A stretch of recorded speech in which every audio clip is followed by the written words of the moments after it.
Welcome, one and all, to this very special episode of DIY Cinema Cult. This is the very first of our series of episodes in which we will take an up-close and beady-eyed look at some of our most iconic filmmakers, and more specifically, those filmmakers who have created independent debut feature films with a completely self-reliant and DIY ethos. To start, we're going to take a trip back to a very dark place.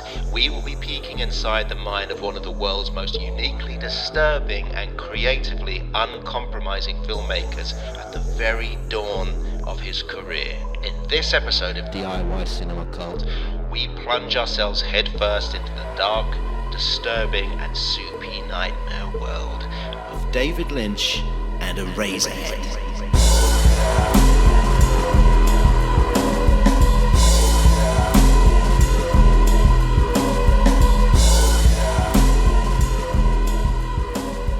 Yes, we are here. I am Marc Hardman, and you beautiful person, are Mr. Aaron Trinder, aren't you? I am. I believe so. You still are. I think I still am Marc Hardman.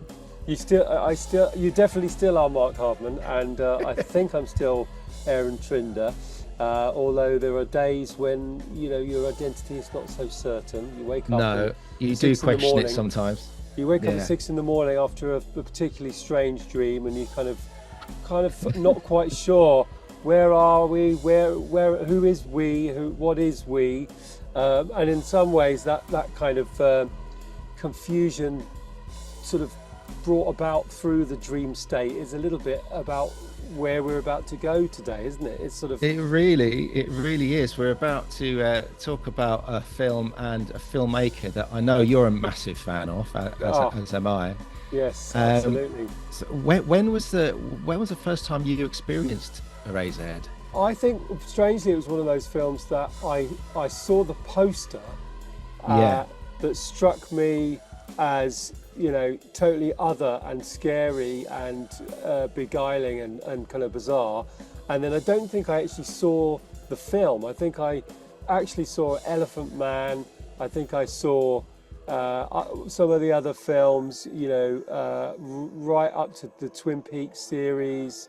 And then I think I went back and watched Eraserhead, possibly when I was a student, I think, because it felt like this gap in my understanding of the God that we think of as David Lynch. And so in some ways the poster struck me the most. And I remember it because I was working as an usher in a cinema. My mum was the assistant manageress manager of the Swiss Cottage Odeon, and my summer job was to work at the cinema. And I remember there were two posters that really struck with me, because it was Raging Bull and Eraserhead, and they were the two posters that were like, what are those films? And I don't think I got to see them.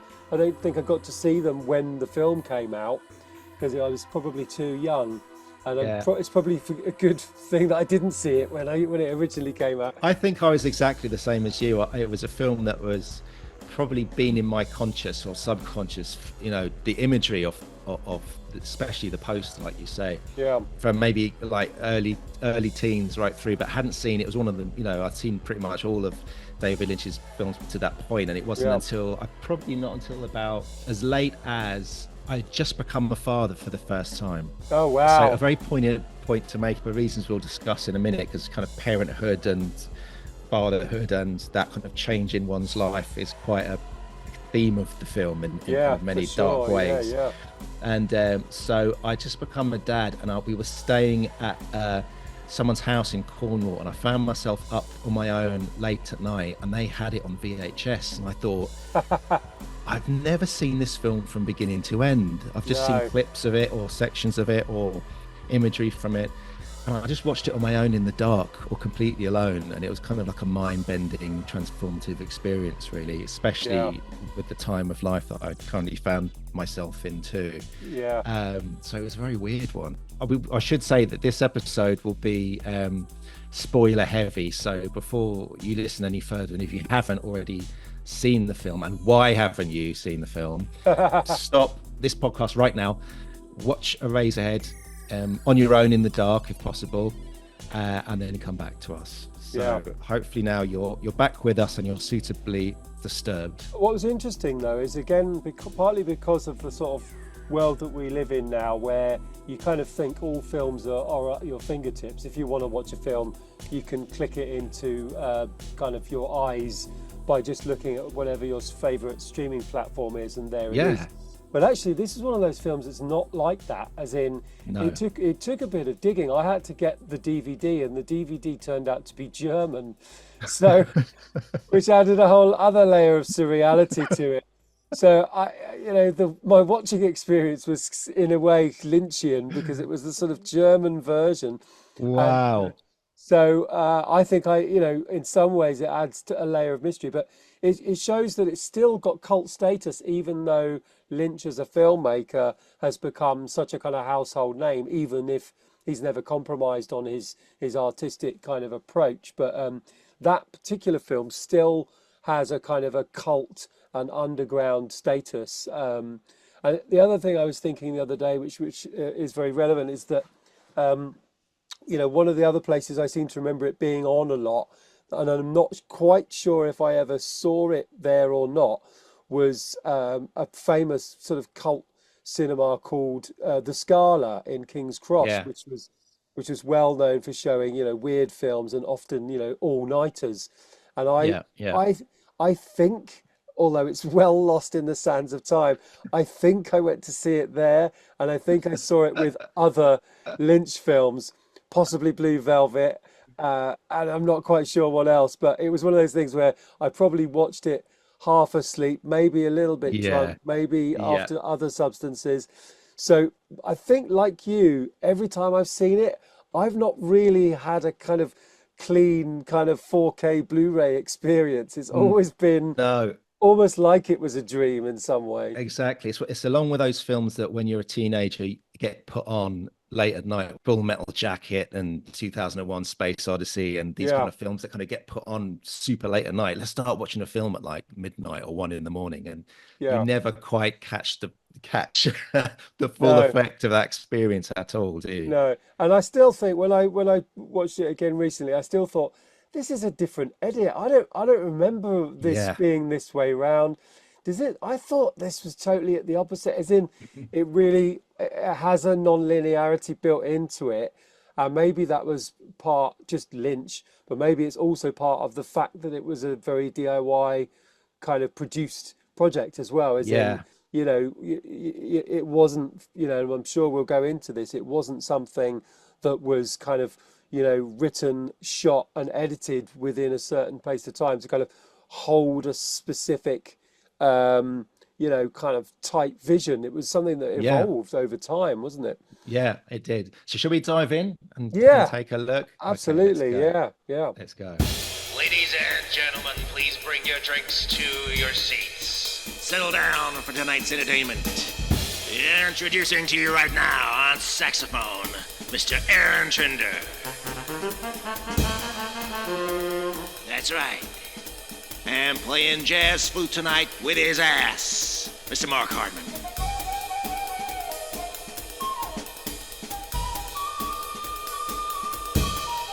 Boy, that kid can blow. Settle down, boys and girls. Ladies and gentlemen, this is the DIY Cinema Club. All right, let's go. Eraserhead is the 1977 surrealist horror written, produced and edited by David Lynch. Lynch, also in true DIY fashion, built the sets, built props, created the film's score and sound design. Shot in black and white, it was Lynch's first feature and stars Jack Nance, Charlotte Stewart, Jean Bates, Judith Ann Roberts, Laurel Fear and Jack Fisk. It tells the story of Henry Spencer, played by Jack Nance, a young man who is left to care for his grossly deformed child in a desolate, dystopian industrial landscape. Henry has taken a holiday from his job at a printing factory, but doesn't seem to do anything with his time off. He does accept a dinner invitation from the parents of his ex-girlfriend Mary, and once he is at their house, it is revealed to him that Mary is pregnant with his child, and they now must get married. The inspiration for the film is suspected to be Lynch's own fear of fatherhood. His first child, Jennifer, was an unplanned pregnancy, and she had been born with clubbed feet requiring extensive corrective surgery. Although Lynch professes that he has no recollection of when the idea of Eraserhead came to him or where it came from. Lynch does admit that he believes the film was greatly influenced by his time in Philadelphia. He and his young family were living there in a very troubled neighborhood, in an environment that Lynch described as having an atmosphere of violence, hate, and filth. Before embarking on his first feature film, Lynch had been studying for a career as a fine art painter and had previously created several short films to animate his paintings.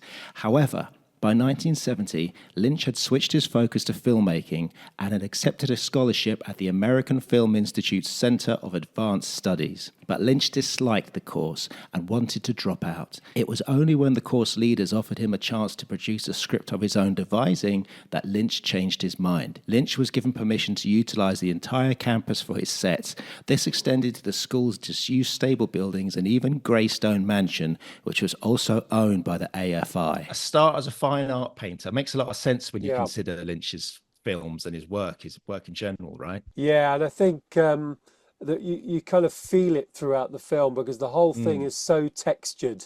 You know, it's not in a way a high concept film. You know, you think of maybe art kind of based films being sort of very high concept or you know, having a kind of overarching kind of you know, philosophical narrative or something like that. And I don't think that this really has that. I think it's a kind of, I think it's clearly an anxiety dream born into a kind of physical form, you know. But his work as a painter, obviously, he's very textural. It's very kind of, it's almost like a kind of, again, like sort of scenes from a nightmare or scenes from something spawned out of your mind at your lowest moments, you know. It's in, the documentary on him about his work as an artist actually sort of reveals a lot of this, and of course the art life, wasn't it?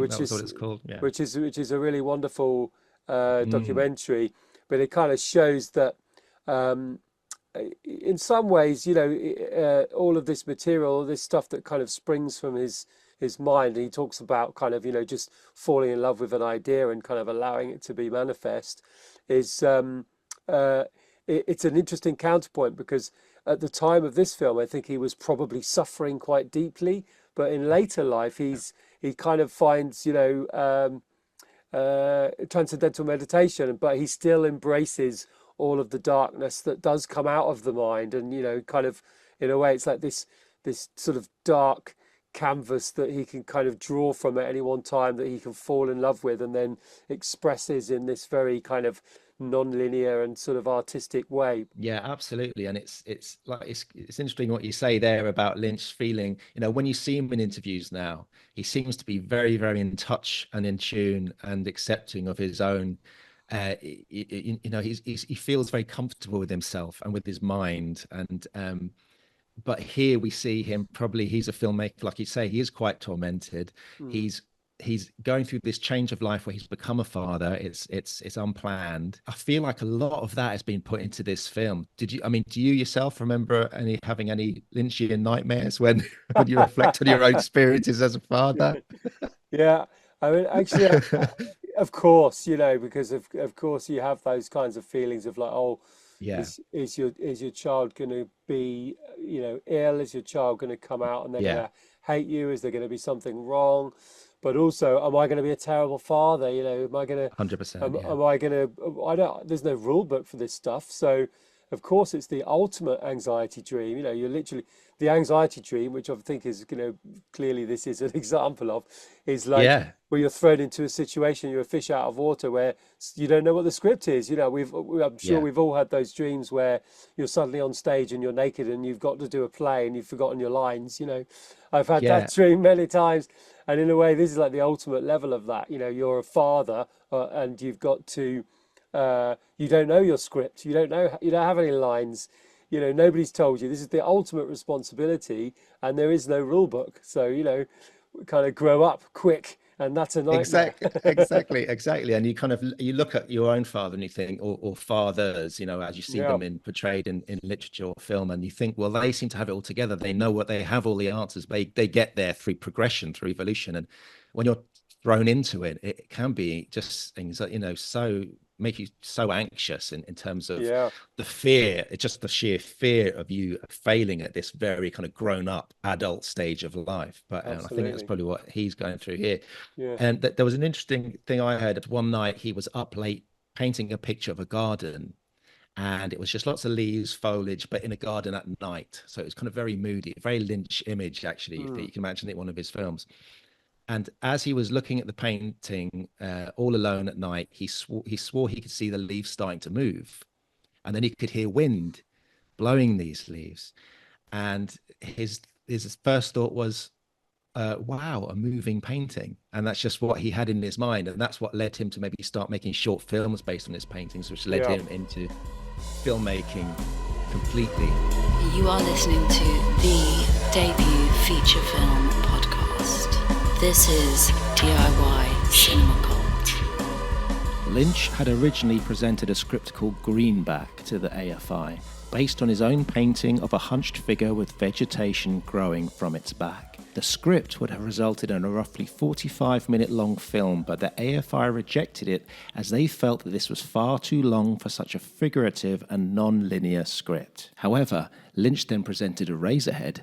Several board members at the AFI were still opposed to producing such a surrealist work, but they eventually acquiesced when Dean Frank Daniel threatened to resign if the film was vetoed. So he had the headmaster stepping in to back him up. That's pretty cool. Lynch's script was heavily influenced by Franz Kafka's 1915 novella The Metamorphosis and Nikolai Gogol's The Nose, but Lynch was later to reveal that it wasn't until he opened up the Bible, read one verse and shut the book that he suddenly realized the true meaning of the film he was making, and Eraserhead came together clearly in his mind. Now, Lynch to this day insists that he cannot remember what verse that was, nor can he even report if the verse was Old or New Testament. But Lynch, on a number of occasions, has revealed that Eraserhead is by far his most spiritual film. Again, Lynch refuses to offer any further explanation to this statement. So I kind of suspect a little bit of David Lynch bullshit here. I think he knows exactly what verse it is, but he's being, purposefully opaque maybe, and doesn't want to kind of let us into what he is really thinking. What do you reckon to that? And the idea of this being a spiritual film? I mean, it's a funny one because I wouldn't. It's very opaque if it's spiritual. But I think other films he's done maybe are a little bit closer to that. I think in some ways, sort of Twin Peaks is a kind of good versus evil element to it, and there's some other films that are potentially, like that sort of, people being plunged into a kind of a netherworld, which is, you could argue as a sort of spiritual element to it. But I don't know about the spiritual part, but I'm sure that he's fucking with us when it comes to explanation because he's famous for trying not to explain things at all. And like a painting, in a way, it's like when you go to a gallery, you look at the painting for about 5 seconds and then you read the bit of text next to it for about a minute. There's always something that's kind of takes away from the pure art experience, doesn't it? Because if you've just had 5 seconds worth of experience supplanted by 1 minute's worth of explanation, then it's not really art, is it? It's something else. It's kind of explaining someone's idea that they did a doodle about. I mean, so in some ways I think he's always trying to reverse that, and he's always trying to present something that creates and evokes sensations, feelings, moods. They don't always add up in a traditional way. I think he has a fairly clear idea of what it means and meant to him, but he evades explanation all the time, and it's brave to do so, because actually increasingly, I think maybe in the 70s this was easier, but in the 80s, 90s and noughties and onwards, increasingly you're asked to kind of explain everything even before a project comes to life. You've got to basically wish it into life by telling everything, every single seed about it, You know, the synopsis, the log line, the script itself, everything has to effectively be watertight, not just in terms of, you know, it tells a good story, but as in everything it means has to almost be laid up front. Whereas when you see a Lynch film, you think, wow, lucky bastard, he's still managing to get away with pitching ideas. And this obviously is a great example of it, pitching an idea that it's so great to hear that his head teacher stepped in, because he obviously believed in him a great deal.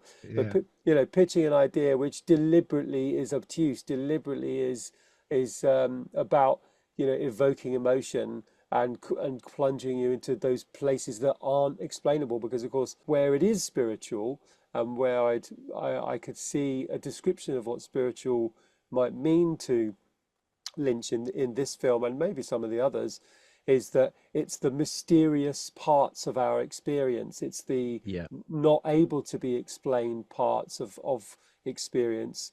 Maybe the things that are never explainable through words, you know, through easy kind of reductionist terms, which is in a way the spiritual, isn't it? It's the kind of other levels of the human experience and beyond, which art can sometimes touch, you know, as in a beautiful image. If it's just about something and you have that description, then that's fine. But if a beautiful image is something deeper than that, it evokes a kind of a magic, an awe, something, you know, wondrous. Well, you can write it's wondrous, it's full of awe on a piece of paper, but that doesn't make it that. It's the feeling of it, the experience of it, which is it. So maybe it's not, you know, spiritual in the kind of, you know, Christian or Buddhist or any of those kinds of ways, but it's touching the magic and mystery of the human experience, the things which go beyond language in some way. Yeah.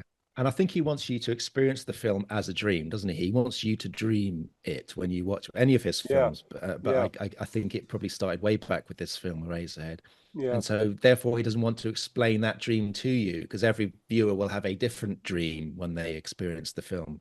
I think. And I feel that, you know, because his films are mysterious and bizarre and unsettling and, you know, and opaque, he's constantly, although it's great that he gets the chance to make those films, it must drive him crazy. And he does show that frustration sometimes, that he's constantly being asked, what the hell does it mean? You know, what is this? And what does it mean? And of course, he's wise enough to know that, well, it means something for me, but by me explaining that, we'll just kill it for you in some kind of way. Exactly how you're saying about having that description to clarify it in some way. And it's like when you sing along to a song for 20 years, that's your favorite tune, and then you actually hear what the real lyrics are, and you think, oh shit, I actually preferred the lyrics in my mind, you know, that were stuck in my head for the last 20, 30 years.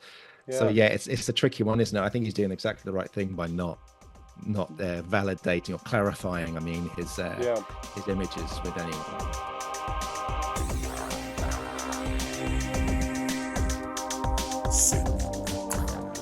Casting began in 1971 and Jack Nance was quickly selected for the lead role. However, it is safe to say that the staff at the AFI had underestimated the project's scale. With the screenplay weighing in at a slim 21 pages, most deduced by using a common ratio that this would produce an approximately 21-minute long film.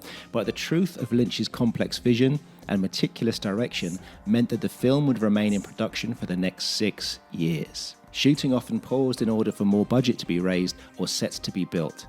One good example of this protracted production period is a scene in which Jack Nance's character Henry opens the front door of his apartment. A full year and a half passes before the shot of Nance entering the room was filmed. Nance, however, was so dedicated to the film that he retained his character's unorthodox and subsequently iconic hairstyle for the complete duration of production. As the production geared up to start shooting, Lynch and his crew took over the AFI's disused stable block. They turned the place into their own soundstage and had it at their disposal, an agreement that Lynch described as bliss. These stables were home to several large rooms and vacated workshops, all of which were turned into sets and production rooms. Even the stable's hayloft was used to stage the sets of Henry's girlfriend's family home. Lynch moved into the stables at one point and actually lived on and off for 2 or 3 years in the set of Henry Spencer's apartment. So he's actually living, he's so immersed in his own world that he's created, he's sleeping in the bed of the apartment set of his main character. So he's kind of living quite literally inside Eraserhead for a couple of years. The talk about immersing yourself in your own world, and accounts vary about how long the film took to make. Some say 5, some say 6. I mean, I think it took probably 5 years to shoot and 1 year to prep. And I assume this because Lynch himself said in an interview that as he reached the end of his 2-year course at AFI, he'd been working on Eraserhead for a year, but they still had not shot a frame of film. So he'd been given this money. I guess he was given the budget maybe halfway through the course, 1 year. But by, the end of his 2-year course, he still hadn't even shot. So he was there. He was hanging around that place. They must have liked him, or at least were able to put up with him. He was there for another 5 years, just hanging out in the stables. Yeah. I mean, in a way, it is the DIY dream, isn't it? Just having space for you to just muck about and just to build sets and just play, basically, isn't it? Yeah, I mean, I think that's often the kind of one of the big limits that everybody has is locations are probably the most expensive bit now. Yeah. As in maybe in, the 50s, 60s and 70s, it used to be cameras and film and that kind of thing. But certainly the concept of having a space that's all yours, I can understand that as bliss. It's in, even if you've got a tiny amount of money, but when you're younger, you're just dedicated to what you want to make, and being given the kind of space is possibly the biggest thing that you could get, because everything else can fall into that. You can find people, you can find equipment, you can then it's time and space, isn't it? That's generally what you pay for. You pay for the time to make that project and then the place that you're going to do that project. So he kind of had those two things laid on in a way. He had that kind of security of just having rooms where they could build these weird spaces and light them. And with money running out after the first year of production, the film's budget was kept afloat by regular donations from Lynch's childhood friend Jack Fisk and Fisk's wife Sissy Spacek. So I think Jack Fisk was a production designer. Yeah. And one of the first features he worked on was Badlands. So he met Sissy Spacek. So they were like husband and wife for a bit. Great film, yeah. Additional funds were provided by Jack Nance's wife, Catherine Coulson, who was working as a waitress and donated her income. Lynch also contributed to the budget with money he earned delivering newspapers. All costumes were bought second-hand from Goodwill stores or charity shops. Lynch and his crew bought materials from a budget hardware store that was closing down. They bought all their wood flats, a barrel of nails, wire, piping, and radiators. The bill of the entire haul came to $100. These raw materials were taken back to the stables and sets were built by Lynch and his crew, with Fisk and Nance all getting their hands dirty in order to start building the world of Eraserhead. DIY Cinema Club. The film's crew was very small, comprising of Lynch, sound designer Alan Splatt, cinematographer Herb Cardwell, who left the film after 9 months for financial reasons and was replaced with Frederick Elms, production manager and prop technician Doreen Small, and Catherine Coulson, who worked on a variety of roles. As mentioned before, Coulson was already working as a waitress during the day and would then work through the night on set. Lynch later declared Coulson as being the heroine of the entire venture. As cinematographer Herb Cardwell finished on the project, he helped bring Frederick Elms up to speed on the film during a 4-week transition period. Elms then worked on the film for a further 3 years. Frederick Elms went on to have an incredible career as a cinematographer, including working again with Lynch on Blue Velvet and Wild at Heart. The visual effects used to create Henry's deformed child have been a well-kept secret. The projectionist who worked on the film's dailies was apparently blindfolded to avoid revealing the prop's true nature. The prop, which Jack Nance nicknamed Spike, has remained a mystery to this day. It has been speculated by The Guardian's John Patterson that the creature may have been constructed from a skinned rabbit or a lamb fetus. Grim. Shooting on Eraserhead was unconventional, to say the least. The crew would shoot through the night with people turning up on set at about 4:35. They would then have dinner together and then shooting would begin. Progress was described as being painfully slow. So, Aaron, sounds like a very intense mode of working. Yeah. Well, we all know how hard it is to kind of keep the momentum going during a DIY project, because you're running on empty from almost day one, and you're running on empty in terms of money, and you're doing everything. I remember when I came to the last day of your shoot recently, and you were there busy kind of figuring out what the shots should be, and then you turned around to me and said, what do you want for lunch? And I said, what?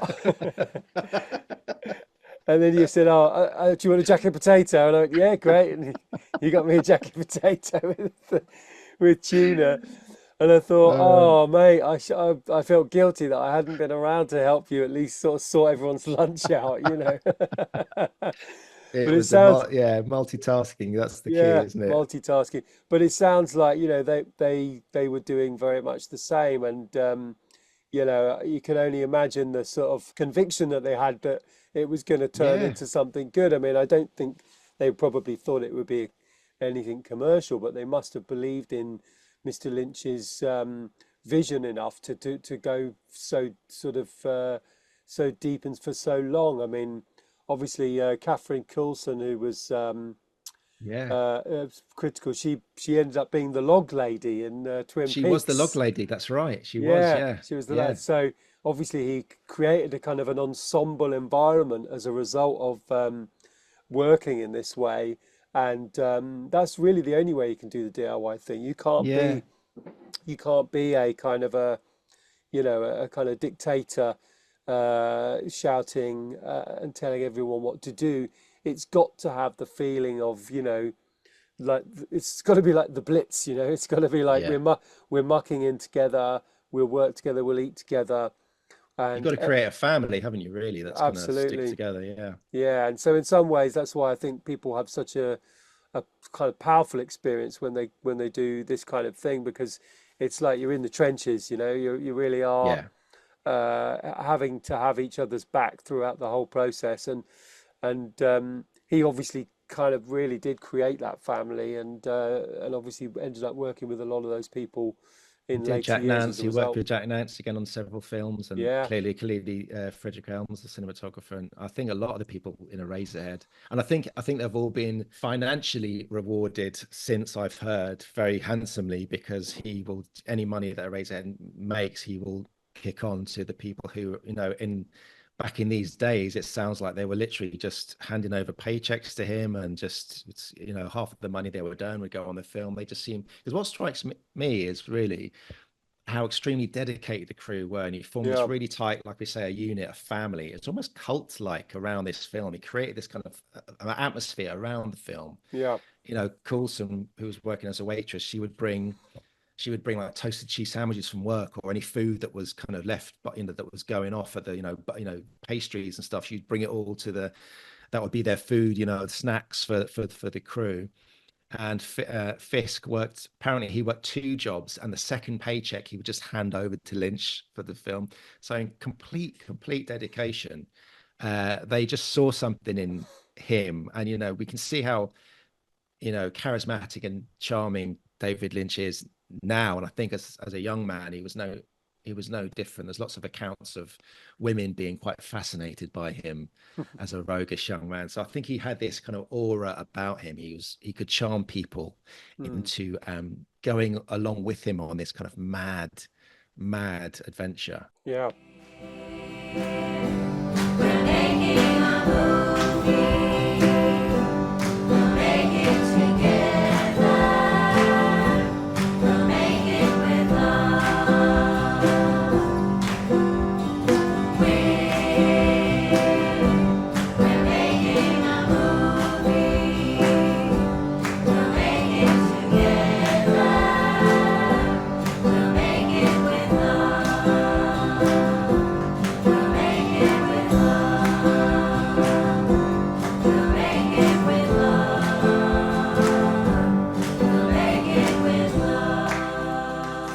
Shot in black and white, obviously, on 2 Eclair CM3 cameras, so on 16mm.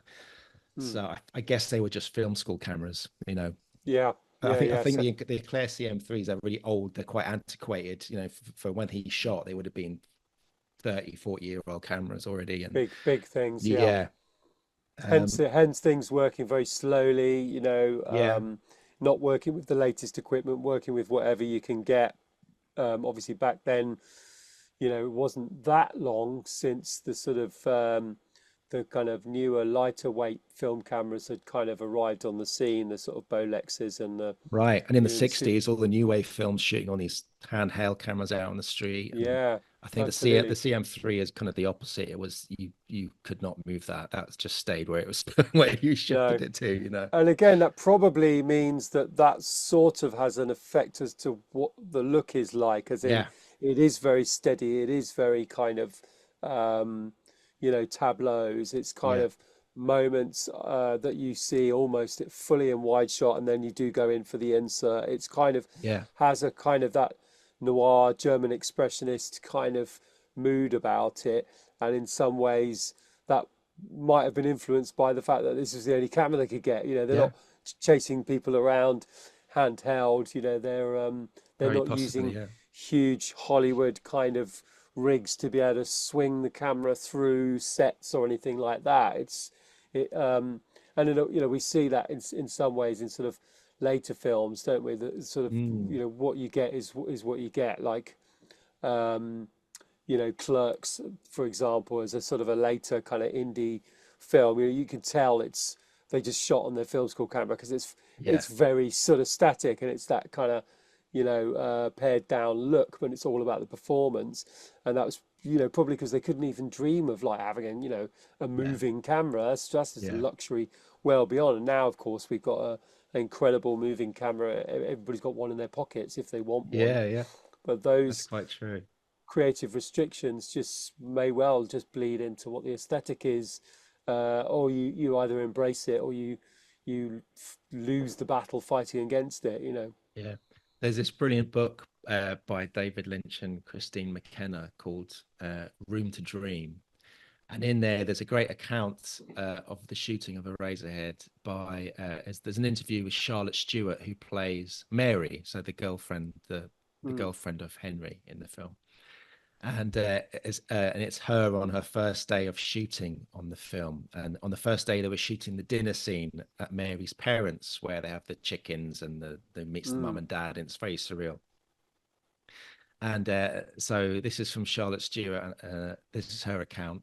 I couldn't believe how long everything took that first night. David insisted on doing everything himself. He really did everything. The light fittings had to be just so. He made the chickens for the dinner, meaning those animated prop chickens that ooze goop, I think. He had to touch everything on set. I remember thinking, God, this kid is never going to make it. He doesn't understand that you can't take this long in the business. I felt bad for him that he didn't know this. So I believe she was the only real professional, I guess, on the set. She was she was an actress who was working a lot in TV. I think she was in Little House on the Prairie or something. So she had come with she was experienced. She had knowledge of what a film set, TV set, a shoot mm, is like. Uh, Lynch, on the other hand, is coming from this kind of fine art background, and where the archetype of the artist is the sole creator who has to have his fingerprints on everything. So it's kind of you can imagine. I don't know how he works now, but it's you can imagine that causing so much kind of issues on the set of Eraserhead, and it really drawing out the time that it took to produce this film, because he was literally mm. controlling every tiny little aspect of the film. It possibly connects with the fact that he's also done a lot of animation work, hasn't he? So, Yeah, and obviously in that traditional animation world, you can be potentially, obviously not with bigger things so much these days, but you are kind of God. You are there drawing, painting, doing every last little frame, moving every object, that kind of stop frame thing, which he's used a great deal. Sort of, is very Lynchian in a way. That sort of yeah. controlling absolutely everything. But I've also heard that he's actually a fantastic collaborator. Um, Mm, as in, maybe this is something he learned in later life, is in through doing things on a larger scale. Um, but a lot of people say that he creates a real atmosphere where you can just try things out and play, and he's very non-judgmental. And maybe that's something that is as a result of his experience after Eraserhead, or his Mm. experience, maybe something to do with his transcendental meditation, that he becomes a much more easygoing, less kind of uptight, less obsessive sort of Yeah, person, but still an artist. So yeah, it's an interesting one to hear that, because I think in later films he definitely became more of a kind of a curating the kind of film set in a very collaborative and kind of yeah. friendly way. A lot of people talk about how lovely it is to be on a David Lynch film set. Because of course the next film he made, which was a complete leap upwards, which was The Elephant Man, Yeah, which I guess would you'd be considered as a Hollywood film, and with stars and so on. And at the start of the production period of that, he was trying to make the Elephant Man costume himself, the prosthetics and everything, yeah, yeah, and unfortunately failed dramatically. And I think it was even John Hurt who complained to the producers about him, and that this guy he's not going to be able to make this costume and direct the film. And I think he had a bad experience with Anthony Hopkins on that film as well, who was not particularly kind to David Lynch, because David Lynch, of course, was still a very young man at that stage, and of course he had his ideas of how to make films. And maybe that's was quite a key point in this transition we're talking about, from someone who was very controlling in every kind of detail to mm, letting go a little bit and learning that mm, actually filmmaking is about collaboration across a broad breadth of roles yeah, and jobs that need to be done. So maybe that happened. Maybe that happened over time. Maybe he got there over time. yeah, I do know that June, because then it was June, wasn't it? And that was another bad experience in which he suddenly went, right, I actually want to step away and kind of collect myself and start to think about just making films that I really want to yeah. make. Yeah, I mean, it's not a bad first three films. It's interesting, isn't it? Although Yeah, June is a kind of a disaster in some ways, because yeah, when you look at it now, it seems so hammy, and it just doesn't quite land and work. And particularly now we've had the sort of the versions that have come out recently, you mm, see potentially that maybe it would have been impossible to make Dune in 1983 or whenever it was made, because yeah, it had to it had to be on a huge scale. But yeah, when yeah, instead you've got kind of, Sting with a backdrop projection that's clearly badly, you're not there. Um, mm, maybe the sort of technology hadn't got to the point, at that stage where you were ever going to pull off a vision like that. And I know he was very unhappy with the whole studio system, and being a sort of hired, effectively a gun for hire. Whereas Elephant Man feels, what I love about Elephant Man is it really feels Lynchian, but it's also got a very powerful story, and it has very emotive, incredible personal performances. I mean, John Hurt's performance is incredible in that, and yeah, I think he won at least one of the major awards for it. And and it's also Lynch being completely out of his comfort zone, because it was shot in the UK for starters. So yeah, he's gone from making a film with his friends effectively over the course of 5 years, in yeah, sleeping on the set, to coming to London and filming a Victorian story with a script that somebody else, I assume, had written, based on a yeah, true story. And that sort of shows how he is quite adaptable. And there's a few other films that are examples of that, of his, where he moves from, I suppose, his kind of art house um, kind of tendencies to things that are more considered, I suppose, a more kind of straightforward story. Like, for example, The Straight Story, which is a mm, story about a real person and a real event, and a kind of has a linear-ish narrative. But he can do it too, and then of course Twin Peaks. absolutely. Yeah, Twin Peaks is a in a way like a kind of an unfolding sort of mystery yeah, soap opera in a way. yeah, It's yeah, like a fantastic complete shows that he has got a real breadth of. We think of things as Lynchian, but he's got a real breadth of actual output that goes beyond what the sort of cliche of him is.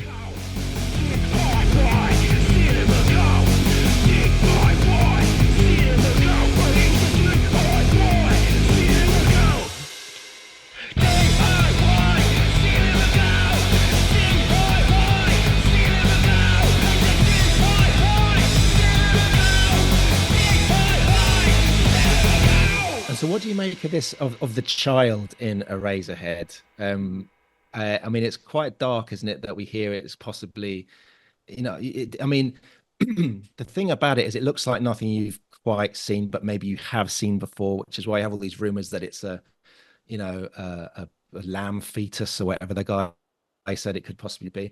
And I know that I read an anecdote about the early stages of Eraserhead in which Lynch gets hold of a dead cat and then puts it in formaldehyde, which is, very serial killer vibes, what he's doing in his free time.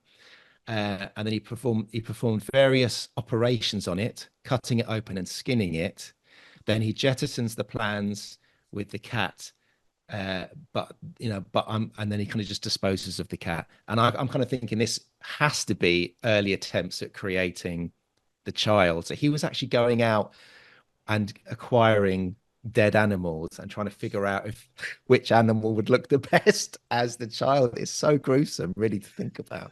Well, what's interesting looking at it now. I'm just looking through a few pictures actually, because it's one of those things that again, over the mist of time, I kind of had it slightly different in my head, But looking at the picture now, you'd swear that it was the precursor to E.T. actually. Yeah, it does have that kind of, just it just does. in a sort of swaddling, because it's obviously all swaddled, but the head and the body shape, it's basically a kind of gruesome ET. So this obviously it's alien-like, and it's kind of, it doesn't have arms as far as you could see. It's sort of, No. it's like an egg with an egg sort of head, and I mean, I could imagine the fact that it's a sort of an experiment to sort of find what kind of gives you the creeps most when you were making Yeah. it. As in, you just play around like a sculptor would play around with kind of materials. You play around until you hit the right nerve, till Yeah. you get under your own skin somehow.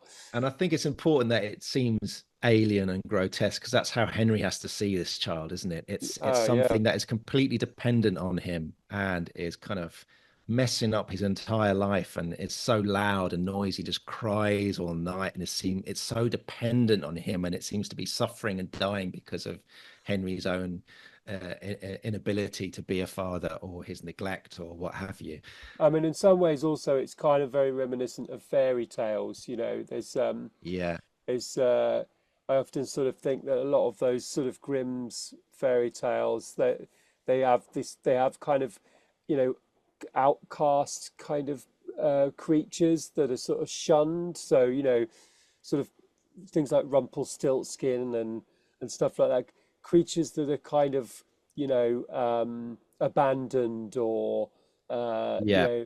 left because they're kind of monstrous, but then we feel a certain kind of, feeling that we should be looking after them as well. It feels Yeah. like it sort of taps into those real childhood weirdnesses, as in, should we reject this thing, or should we look after it? Yeah, there's lots of things in folklore, isn't there, of fairies replacing babies in cots with Yeah.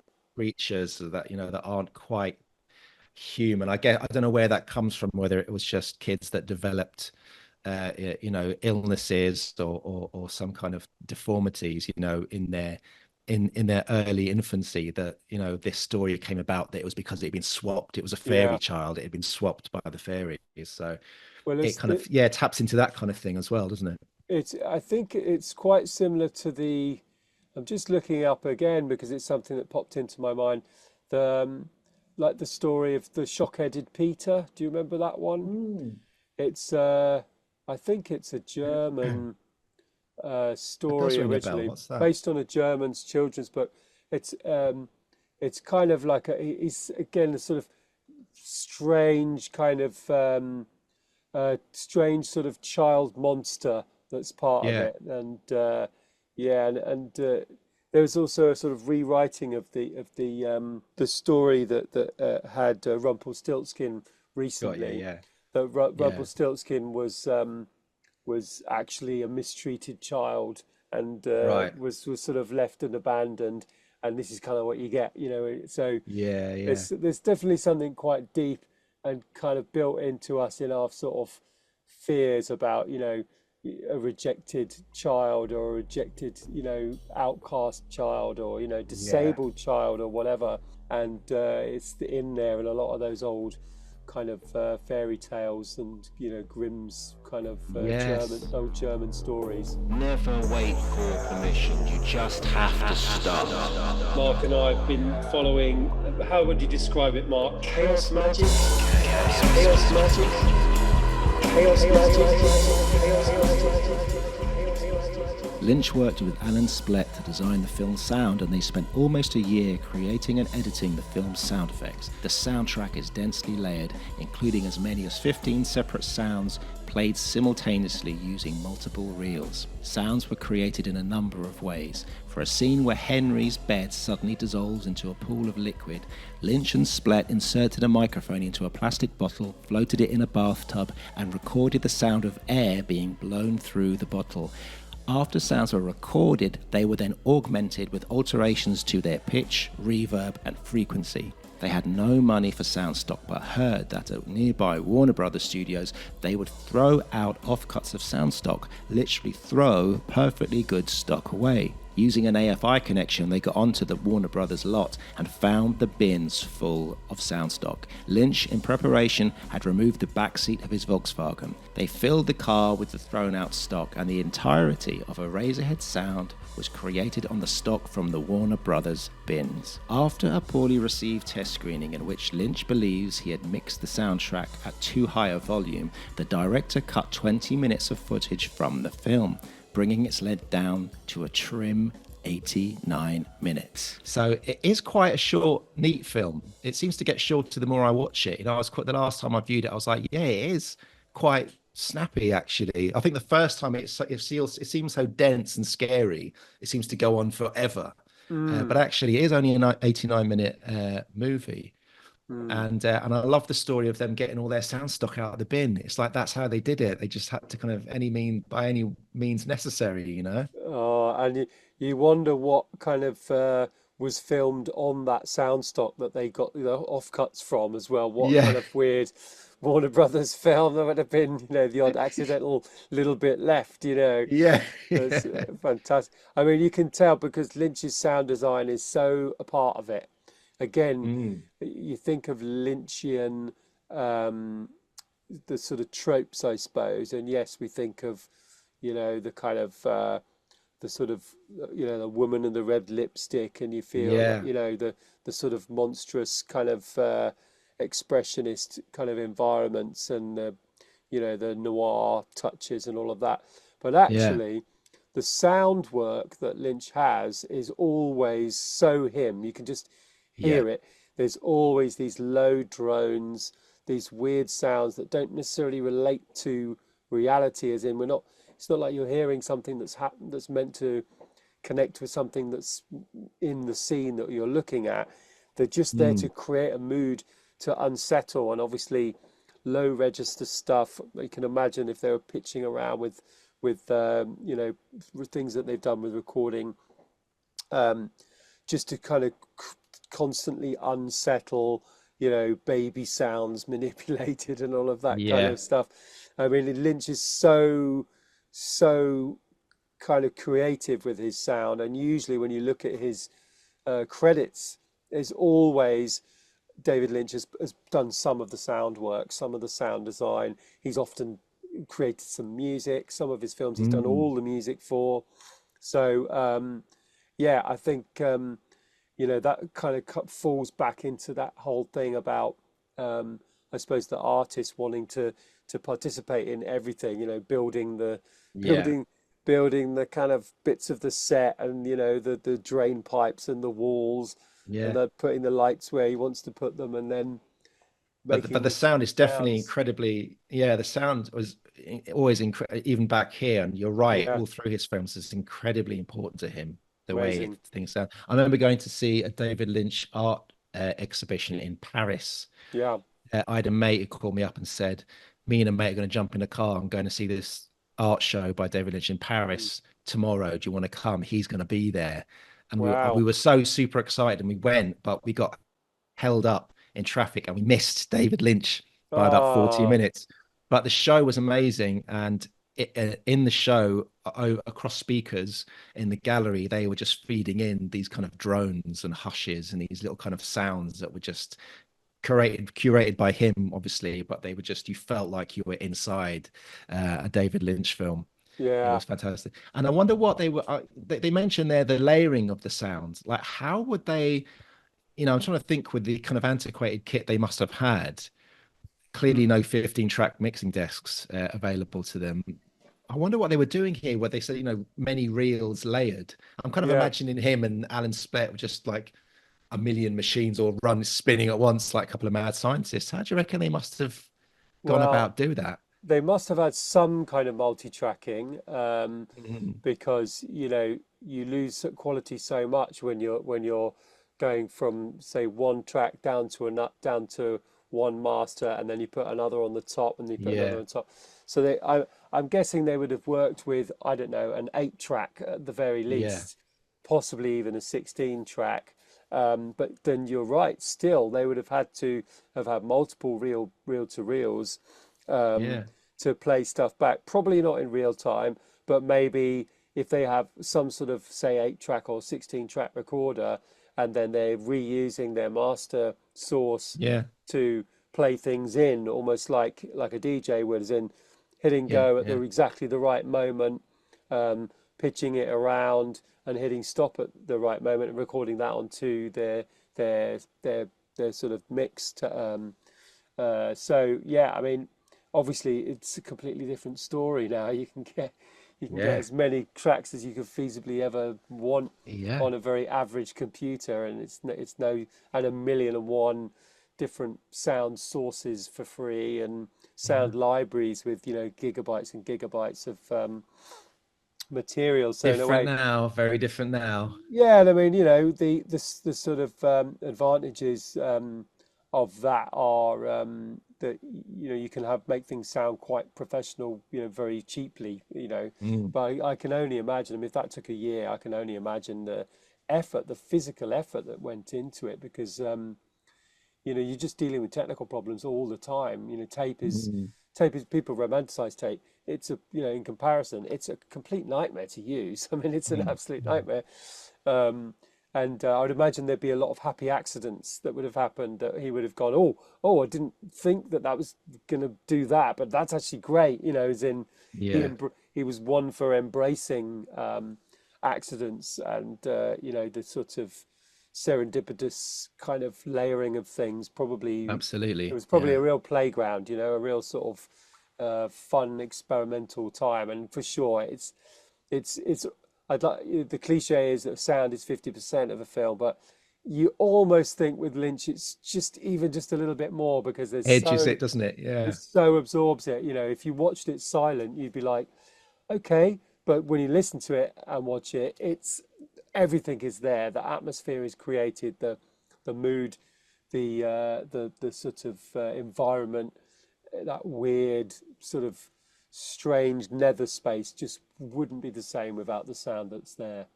And I love the idea of them making these sounds. Of course, they didn't have the benefit of, like you say now, just completely limitless sound libraries, but they were making their own sounds by sticking mics in plastic bottles and blowing through them and all kinds of. It was, in the absence of having all those luxuries that we might enjoy today, they just got creative and just started making their own sounds, their own Yeah. sound effects, which is wonderful. Well, I just had a quick flick on it found something online here, and Yeah. there's a whole Alan Splett library that you can actually download, Oh, uh, amazing. which is just literally called Cinematic Winds. Oh, Alan Splett's cinematic wins. How wonderful.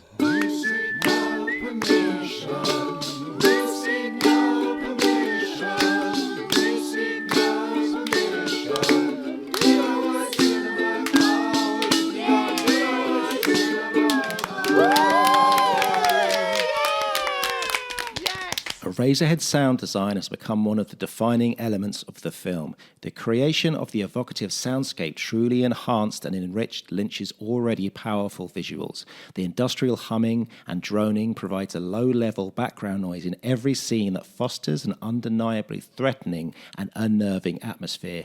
There are suggestions that the sounds featured in the film are perhaps the product of Henry's own imagination and are manifestations of his own fear and anxiety. The film has been noted for its strong sexual themes. Opening with an image of conception, the film portrays Henry as a character who is both terrified by and fascinated with sex. Henry is presented as an everyman figure, his blank expression and plain attire keeping him a simple archetype. He displays pacifistic and fatalistic inactivity throughout the film, simply letting events unfold around him without taking control. That is until his final action, the apparent killing of his own offspring. So, yeah, Eraserhead, what do you think is kind of going on in the film, and what is there any explanation you can find about what it is about? I know David Lynch would hate us kind of discussing this, but it's quite right, isn't it? There is this kind of there are themes of sex. Henry's kind of horrified fear at things like sex and his new child that has been born into the world. I don't know. It's kind of weird. It kind of leaves you feeling quite unsettled and upset in many ways, doesn't it?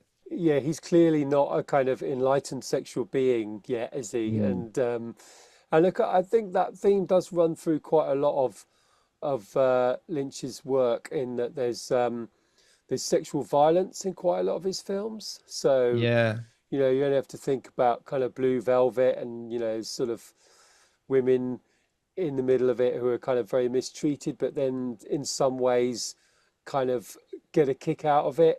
So the sort of Dennis Hopper sort of character is clearly really messed up yeah, in his relationship towards sex and women. It's very yeah. dark kind of place. But then the is it Isabella Rossellini's character in it is very sort of almost enjoys being hit. It's very weird and very Very kind of dark. very dark. And I suppose in Eraserhead, it's almost like someone who has not yet become fully a man, fully a person, and is suddenly being thrown into being a man.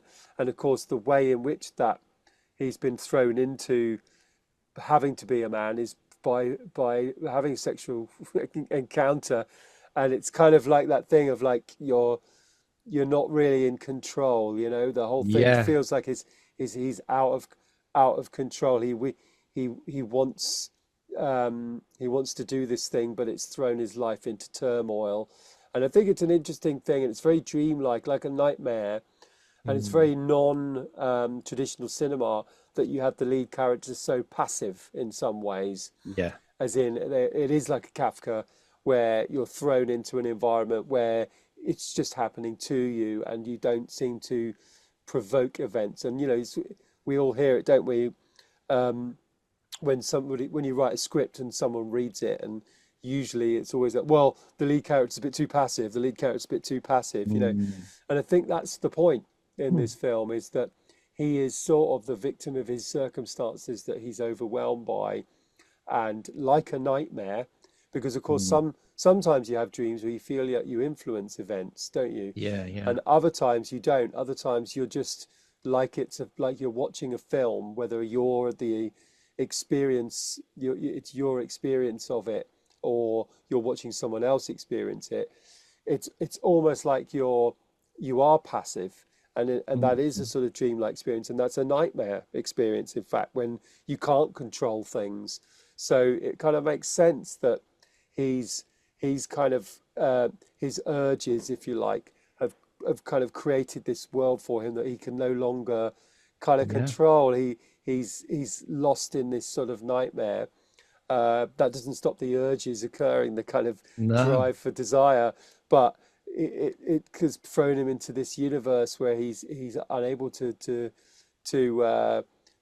have any influence over his destiny, if you like. So it's an interesting kind of dialectic between the controlling aspect that most storylines are about, as in Mm. most traditional cinema is there's a character, they're thrown into a new environment, and then it's their struggle to influence the world. And if it's a heroic figure, they at the end, it's a happy ending because they become a kind of they overcome their flaws and all of that. If it's a tragedy, they are they battle against it, and then at the end they fail.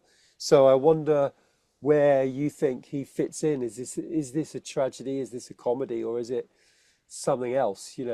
I feel that this is completely David Lynch in the film. I feel that he is working through something here because we've learned how controlling he was artistically, Yeah. possibly in all aspects of his life. And we've learned that he has become a father by accident. It was unplanned. And I think maybe David Lynch feels, or he felt in the years leading up to making Eraserhead, that suddenly his life was out of control and he wasn't in control anymore. And as an artist, he felt like he wanted to have that control over his surroundings and his life and where he was going. And I don't think he felt he had that anymore. And maybe this film is his way of working through those feelings and those emotions and that feeling of being completely lost and out of control and Mm, uh, not having the rudder to the ship in any way, and kind of just being kind of, I think he felt like Henry, being this mm, kind of passive character who's getting bashed about and just kind of on the waves and not really having, direction. mm, I also feel a bit like the film is, and this is quite true for a lot of Lynch's subsequent films, is that it's about the horror of the mundane. There's a scene in which Henry goes to dinner at the girlfriend's house, and it gets taken in quite surreal and to nightmarish extremes, but yet it perfectly describes that feeling of being socially awkward mm, and a bit uncomfortable as a dinner guest. He really taps into things that we feel every day, but he is describing those feelings brilliantly mm. in a very nightmarish and Heightened, surrealist yeah. way. Yeah, but yeah, I feel like this film really feels personal to David Lynch in a way Mm, that, he's a young filmmaker. It's his first film, and I feel like he's gone, because I've read many accounts that David Lynch was, and we can tell now, he's a very attractive man. And as a young man, he got a lot of attention from ladies, apparently. And they all seemed to like him. He was very charismatic. And I think maybe he felt just like Henry in the film fancies the lady who lives in the flat across the corridor. He feels like he shouldn't be burdened down with his child. He should be able to have a lovely, sexy time with the lady who lives across the corridor, even though she is, metaphorically. But he maybe he felt like Henry. He felt locked and trapped in mm, this kind of new life that he hadn't really planned for or asked for or invited. It just kind of had happened to him. mm. There's a startling story as well, which I think perhaps is shows a kind of a world that you could imagine a young David Lynch being really struck by. There's a startling Mm, story that he says I think it's in the Art Life mm, documentary, but perhaps it's in one of the books. But he describes a story of being out late with his brother in his local mm. town, and Ah, uh, yes, I know this one. Yeah. and uh, and out of the blue, a woman walks out of the darkness, naked, completely naked, covered in blood, Yeah. and completely white as a sheet, with a kind of a blank stare. And she walks past them, and they never see her again.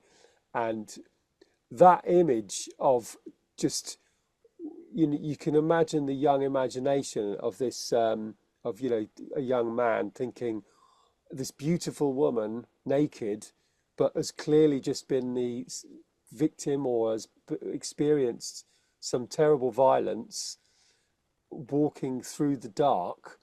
Oh my God.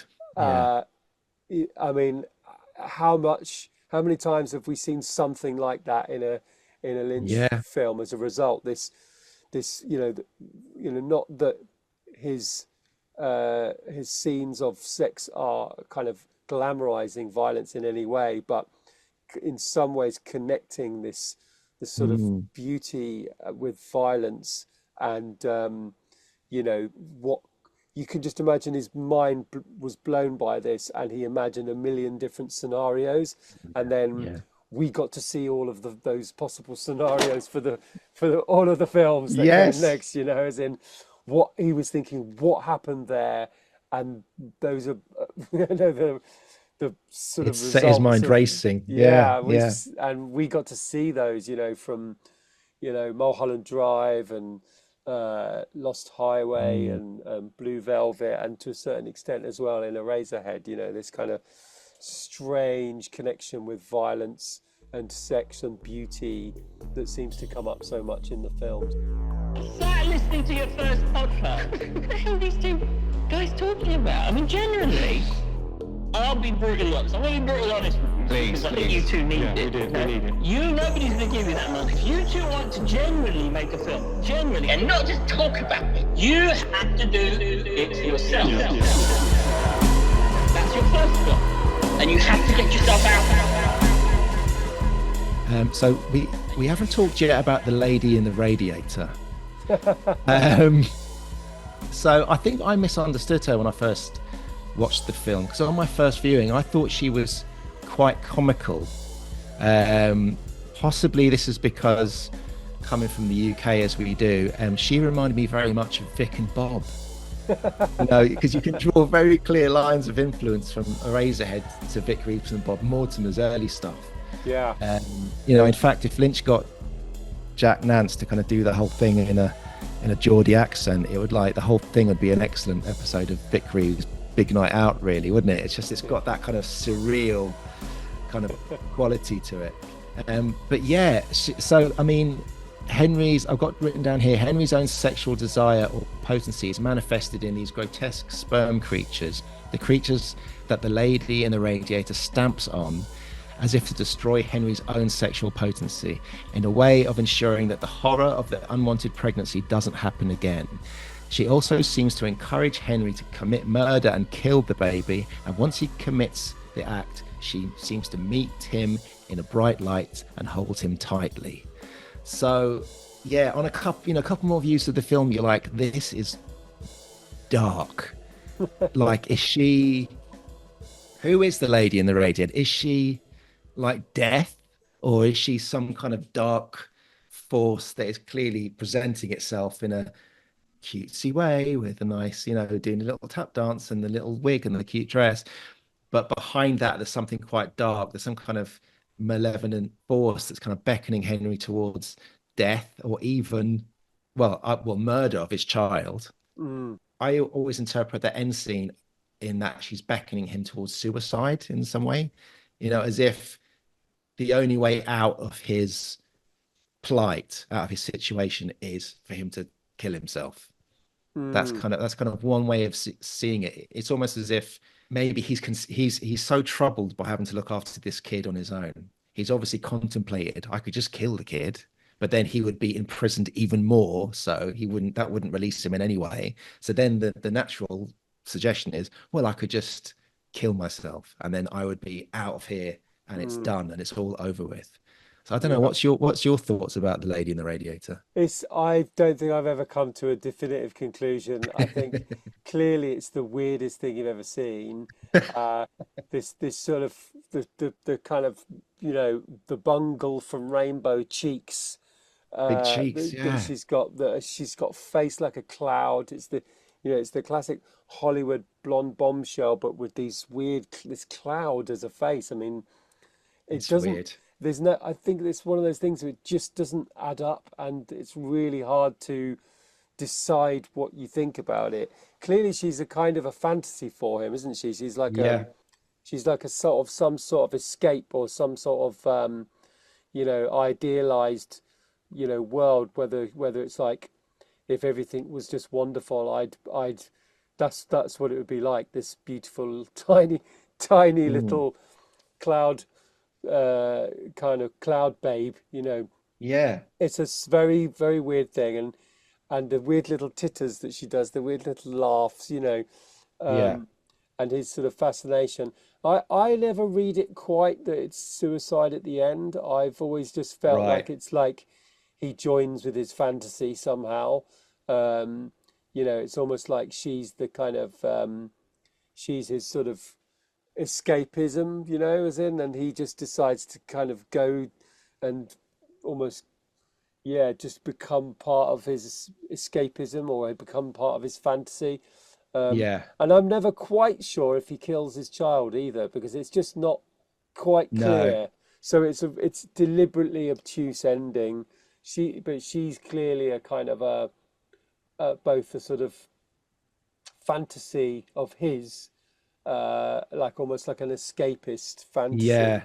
I've just I've just gone back to listen to the song. So, Oh, the lyrics that she keeps repeating are, "In heaven everything is fine." Yeah, that's So it's right. Yeah, almost like this stark contrast between Henry, who's living in a form of hell yeah, from his perspective, and then this woman who lives in his radiator is obviously letting him know that it doesn't need to be like that. That's why I come to the suicide conclusion. It's like, yeah, yeah, it doesn't yeah, have to be, it doesn't have to be like this. Come to me and come follow me, yeah. and everything's going to be fine. It's all going to kind of end. So yeah, I think that's why some people think she is the one that convinces him to kill the kid, but also I think that maybe the kid doesn't die. Maybe Maybe he it's kills he. himself. Yes. Yeah. I Oh, mean, I mean, what a note I made was: does the film describe a desire to commit suicide in order to escape a prison of your own creation? So you get yeah, in a situation so deep that the only way out, you think, is that maybe you just shouldn't be around anymore. It's yeah. horribly dark. It But could, it's yeah, it could be. I mean, and you know, I suppose the good thing about Lynch is that we're still talking about it, and that yeah, that they, you know, we can read all of the analysis that you like on the internet, and uh, you can kind of look at, you know, even what Lynch himself has said, but then you can watch it and you can puzzle over it and you can feel conflicted, and yeah, the times where you watch it on a VHS and you happen to also be a new father, you come to that sort of conclusion. And then mm. the times when I watch it and it's a German DVD and I'm watching it on my laptop, I kind of think other things, you know, as in that's Yeah, it's almost context specific, you know, and who knows what I thought. I can't even remember the ending when I watched it, I think at the Scala in some point in the mm. late 80s, early 90s, you know. I probably didn't remember much about it, the ending at all, but I definitely remember striking images that Mm. you know, remain striking, and they kind of plunge you into an emotional kind of sort of roller coaster in some ways. Yeah, And the ending has a feeling of elation, doesn't it? It has a feeling that yeah, somehow we've transcended in some yeah, way, and yeah, whether that's a literal description of going to heaven, yeah, but maybe that heaven is you know, just the rejection of the hell of your normal life. You know, yeah, there's the yeah. Christian heaven and hell, and there's the Buddhist heaven and hell, and they don't quite align actually. No, The Buddhist heaven and hell is that at any one moment you're moving towards heaven or moving towards hell yeah, in yeah. your actual life, in your day-to-day life, as well as your life over your many lifetimes, if you believe in reincarnation. Mm. So who knows? Maybe by this point he'd started meditating and he found his Yeah. ending, and He's found the ending. Yeah, exactly. his ending was a sort of transcendence in some way out of the horrors of that he thought his life was like, Yeah. into a new way of looking at Yeah. A his change of life. perception. Yeah. A change of Yeah, perception of his situation. Yeah. looking at your life as heaven or looking at your life as That's hell. it. That's it. What this is, it's a DIY cinema podcast for DIY filmmakers. We are DIY Cinema Cult. Eraserhead premiered at the Filmex Film Festival in Los Angeles on March 19, 1977. On its opening night, the film was attended by 25 people. Do you want to take a guess at how many people were there the second night? Oh, wow. So when was the second night? Immediately afterwards? The next night, yeah.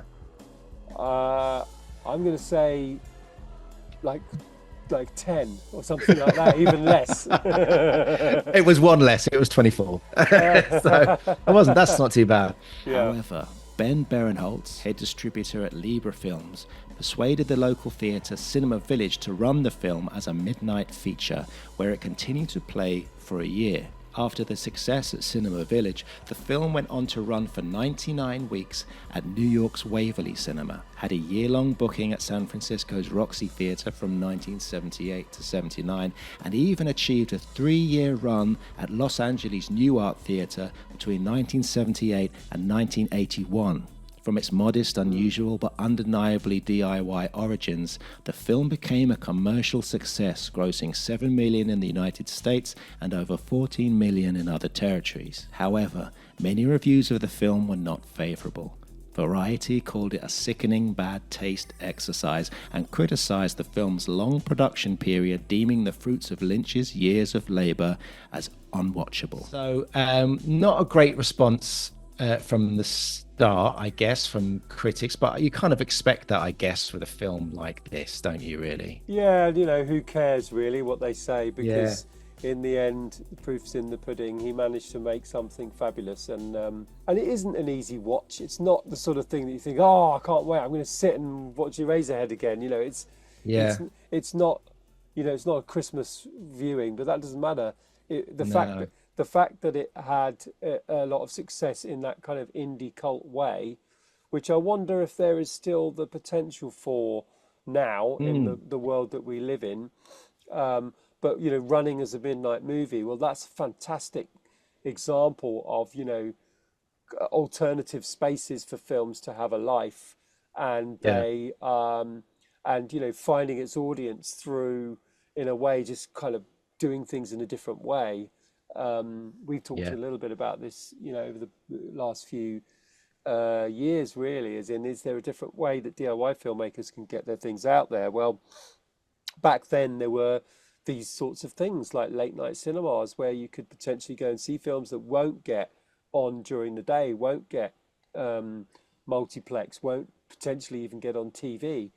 But there's an audience for them. No, it's hard to know, isn't it? It's like hard. Like you mentioned the Scala earlier, and I guess that was the closest thing. Like we had the Scala, maybe the Prince Charles, but I think in the States it was always a much bigger thing. The midnight features was more an established thing across the United States. That if you're a DIY filmmaker and you kind of had a DIY or genre film that existed on the fringes of public taste or decency, or was odd in some way, you could still find quite a passionate audience through the midnight circuit in the States, couldn't you? It was a really they drew lots of bums to seats over there, and that's, I guess, exactly what happened to Eraserhead. That was the kickoff for its success. There's a good film actually that's come out about the Scala, and what you realise, what those sorts of environments created was a little bit like nightclubs, or a little bit like the free parties, or the things I've sort of been looking into. It sort of creates alternative spaces where actually they create whole cultures and communities around them, which then go and do other things. As in, often there was a lot of people who went to the Scala who ended up going and making independent films of their own, because they saw the buzz that you get from something that's a little bit transgressive and unusual in that kind of environment, and they loved it, and they thought, I'm going to go and make my own thing. And I think films like Eraserhead, because it's not a big glossy film, because it has got opaqueness, because it's confusing for the first, second, or even the third time you watch it, would be able to sit really well in a kind of, I'm going to go and see Eraserhead again, because I didn't understand a bloody word of it the last time. I hope in a way that there are new ways for that sort of cinema to find its audience, because like we said earlier, to get even anything off the ground in the conventional way, everything on the page has to be explained ad infinitum. So there is really no margin for the opaqueness and the challenging areas that a film like Eraserhead would put you into. So in a way, the only way those films are going to be made is if they are done DIY, because then you're not answering to all of the criteria that you have to get a film made or get a film actually financed. You're making it because you have an artistic vision, hopefully. That will come with a load of problems. That will come with all of the challenges that does, and we know very well. But it does potentially mean that more unusual vehicles, more unusual cinema can be the result, and we just have to hope and work towards finding the spaces for those sorts of films to exist. Beyond the, I suppose, the likes of YouTube, where it's just thrown up there and who knows, no matter, and also beyond the film festivals, which are fabulous, but they are one-off screenings. Where do these more unusual films that have this DIY principle at the heart and that can have the potential landscapes and worlds evoked and created that wouldn't be done with the conventional means, where do they get to live, where people get to see them? Wouldn't it be wonderful to have a rebirth of the midnight feature circuit in this country? Like, we were chatting the other day in the pub, weren't we? And we may even do a pod on it at some stage, but breathing life back into cinemas that are, many screens are sitting empty. There's not a lot of people moving through them, with the people moving to streaming a lot more and watching their films that way. Cinemas are struggling, and that would be an incredible way if you could put films on in these beautiful cinemas that we've got all over the country, for reduced ticket rates, get experimental DIY low budget filmmakers showing their films in there, maybe recouping some of their budget back. It just feels like there's a little flow of industry at the low end of the film industry that could be really helped and really help the screens as well, help those empty screens. Absolutely, because there's nothing better than as a film experience than watching it with other people in an environment that's a packed room, and you feel their moments of horror and you feel those moments of shock and surprise and laughter, and you're absorbed in a kind of a fully dark space with fantastic sound. There's nothing better, and adding to that potentially an element of meeting a filmmaker or hearing how people got their films off the ground, that kind of interactive element as well. I think this, hopefully we can be some part of bringing that concept back in some way. Wouldn't that be wonderful?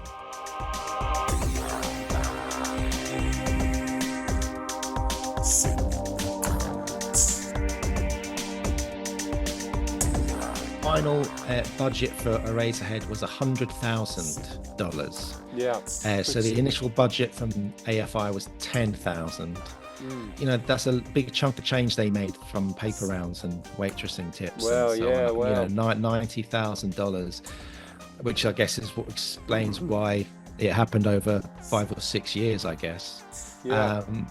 But I guess that's thank God they did. Yeah, I guess that's the equivalent of about £1 million now. Yeah, very possibly. Yeah. And if you think about that in terms of over 5 years of expenditure, well, all the payment in kind that goes involved, because often people think, well, what's your budget of your film? Well, here's the actual cash we have, which we both of us know is often quite low, and then here's the amount of work people have actually put into it, effectively in kind. Here's the amount of favors we've pulled. Here's the amount of different kind of things that we've got on the cheap, things that we don't. If you look at it in terms of, well, that's the money that's in the bank account versus the actual cost of something, in terms of people's hours, people's efforts.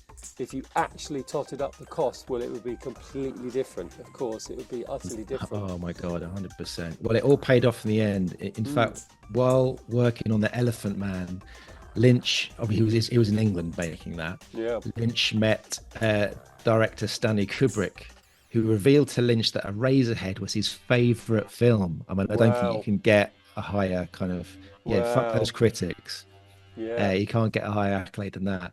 And he told Lynch that he'd screened the film to cast and crew of The Shining to help explain the mood he wished to create for his own picture. So I think you can't really top that, really, when you've No. got Stanley Kubrick telling you that you've done good, you've done a Well, good job. well, that again, that takes me back to seeing that poster, because I think it was Yeah, all around that era when my mum was working at the cinema, and there was those posters that were really stuck in my head when I was young, yeah, which was there was the Eraserhead poster, there was the Raging Bull poster, and there was the Shining poster, and those were the three that were really in my head. And I guess that when you yeah. describe the process of the distribution of the film, that it was, Mm, yes, it was screened in 1977, but it was still being screened all over the place in 1978, 79, 1980, 81. It was one of those movies that it didn't have a shelf life in a way. yeah, It just, because it was so unusual, and the fact that it influenced The Shining absolutely makes sense to me, because it's got that similarly on a higher production budget level, clearly, but it's got a similarly kind of nightmarish feeling of someone who's out of control of their own yeah. life and is somehow trying to figure out what, trying to in some way control themselves. And of course, Yeah. there's a lot of parallels in the story, isn't there, with The Shining, because he tries to kill his child. I mean, it's an amazing run, isn't it? I mean, literally years and years of theatrical screenings. And I guess it just goes to show that if you had a cult hit on that midnight circuit, you could Yeah, play for what we just described as 3 or 4 years almost continuously. It's kind of yeah, incredible, isn't it, really? fantastic. I was doing the research for him during the Elephant Man when he was making the Elephant Man costumes. I realized to my great surprise that he was living in Wembley Park. Yes, he He told was me living this. in a Yeah, rented house in Wembley Park because the studio where they filmed a lot of the stuff was the old Lee Studios, yeah, which was in Wembley Park. So I'm kind of fascinated by that. Like, where the hell was David Lynch living in Wembley Park? In his garage building an Elephant Man. It's kind of stunning, really, to kind of think that that was kind of going on in yeah. that part of town. Well, I mean, the Elephant Man, I'm sure, was done in a different way, not perhaps quite as DIY, but it definitely has that sort of amazing Lynchian tone about it. And I love the idea that it was done again in such a sort of domestic humdrum and experience. Yeah. The banality of being in Wembley Park, and that it was being invented there is fantastic. Absolutely love it. Lynch once said about Eraserhead, it is a personal film, but no critic or no viewer for that matter has ever come close to giving an interpretation that is close to my own interpretation. Mm. So I wonder, Aaron, if we've come close or within a sniffing distance. I probably presume we haven't. I don't think we've probably come close, have we? I mean, I think all we can do is we can acknowledge that he's given us a fantastic playground to explore, and in some ways, that's sort of almost better than having a definitive account. I remember having lengthy arguments with people after watching Mulholland Drive, which is possibly my favourite of his and one of my favourite films for sure ever. Um, and of course, because we know about Mulholland Drive, he had to completely change tact halfway through the Mm, production process. It was going to be a series, and then he ran out. The studio walked away, and so he had this half finished film, and he just changed tact and basically decided that the story was going to be something different. Um, in a way, choosing to sort of take the serendipitous path and make a virtue of it, which he's done many times. And I remember having lots of arguments with people afterwards, friends of mine, about what it meant and what the structure the shift from one character being one way to another being another way. And then at the end, I was actually much happier with the feeling of like, well, I'm just enjoy the fantastic playground that he's given us to discuss this and to explore it, rather than think that there is one definitive answer underneath that's just the tick, the kind of it's that, so then I don't have to think about it anymore. Much more interesting to have this fabulous space to explore that feels endlessly deep. That means you can rewatch it like the greatest films have always done. We still watch Citizen Kane, you still watch Apocalypse Now, you still watch Mulholland Drive, because they give you that space. They give you those those mysteries that perhaps hints at our spiritual feelings, as in what is beyond, what is out there, what is beyond our humdrum experience, and that's more powerful for me than a definitive answer, even if it is David Lynch's.